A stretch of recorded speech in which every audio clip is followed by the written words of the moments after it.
What's up guys, Everything Apple Pro here, and Apple just released iOS 9.3.3 Beta 5. I mean, 5 betas for such a small release. I'm quite shocked actually, but in this video I just want to talk to you guys about what's going on with that and the jailbreak update. So I promised you guys that, and there's a lot to talk about, something pretty crazy actually. So this latest release, guys, just guess how many new features there are. Absolutely none. It's completely empty. It's mostly just stability. So other than that, I was unable to find anything. So I want to go through if anything's been patched, of course. So let's start with the circle folders, and it appears it is still working. I just was able to download Game Mode Advanced for iOS as well using the date time trick, and just to verify with you guys, I want to make sure you know I am on the latest version of 9.3.3. So also I just wanted to say that the date time trick on iOS 10 is no longer working. So you will no longer be able to install like games and emulators, things like this, using the date time tricks. So sad to see that go, but Apple has finally patched it in iOS 10 Beta 2. And of course, obligatory test with my iPhone 6s Plus. Lag is still there, so it's like an old friend now. I'm just going to keep visiting it every release, but it has been fixed in iOS 10, and that's also the latest release. So let's take a look at the speed, if there is any difference with the Geekbench. So there's a Geekbench on 9.3.3 Beta 5. The last one was 2552 and 4433, so really not much of a change whatsoever here. So guys, there it is. Boring update, really nothing to say about that. I'm very surprised Apple still hasn't released it, but since it's likely to be one of the very last iOS 9 updates, Apple is perfecting it. I mean, for devices like the iPhone 4S, this is going to be the very last firmware. So Apple wants to make sure it's going to be stable, it's going to run good without any kind of issues, and that's good. All right, so getting to the jailbreak, I know a lot of you guys are very excited. It's been like over 8 months since the last one on a big release. 9.1 to me doesn't really count because we already updated past it.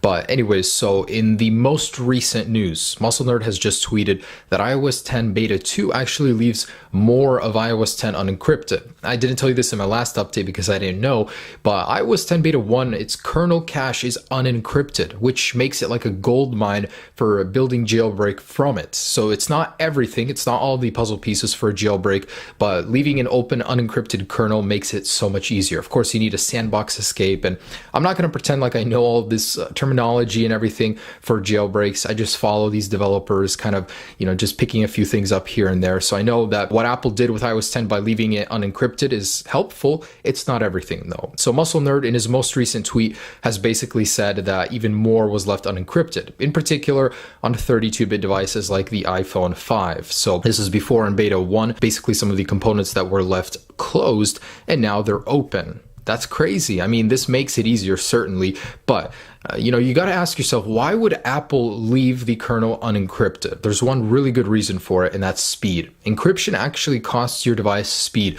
So by leaving an unencrypted kernel, Apple is actually making optimizations to the speed. And kernel doesn't store any of your personal data, so having it unencrypted doesn't really sacrifice anything. There's a separate chip on your device, the secure enclave, that actually will hold all of your data separately from the software, and no other application has access to it. Guys, it's complicated, but basically what this is saying is that it makes jailbreaks easier on a beta, but it's likely that towards the full release of iOS 10, Apple will re-add the encryption to iOS 10, making a jailbreak harder. So the conference at MOSEC happened earlier on July 1st, and I gotta say there was some good news from it. First off, they did demo an iOS 10 jailbreak, but like I said, that was actually not too difficult because Apple made it easier for people. But in an interview, some of the people basically said that 2 to 3 vulnerabilities that they had in iOS 9 no longer worked. So they did have to work a little bit, but it wasn't too difficult to create a jailbreak. And that's what they actually said. It wasn't too difficult. Now they're claiming that Luca Tedesco doesn't have a fully running jailbreak, so that's why he's always able to show his earlier,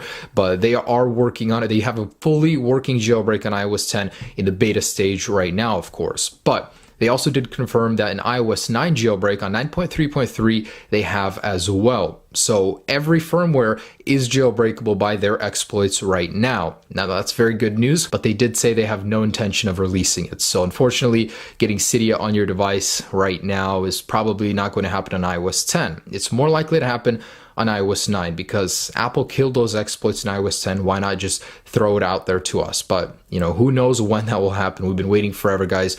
We're going to keep waiting because we have no say in this. It's whenever they'll release it, they'll release it. And the other reason they're not going to be releasing the iOS 10 jailbreak right now is because it could be used for malicious intent. So some of the holes they have could be used for something, in particularly bad, like malware or stealing your data. So I don't know, guys. It's really up to them. Of course, I would love to see one, but that's the latest developments on the jailbreak right now. iOS 10 is left unencrypted, making it easier for a jailbreak. iOS 9, Pengu has a jailbreak for it.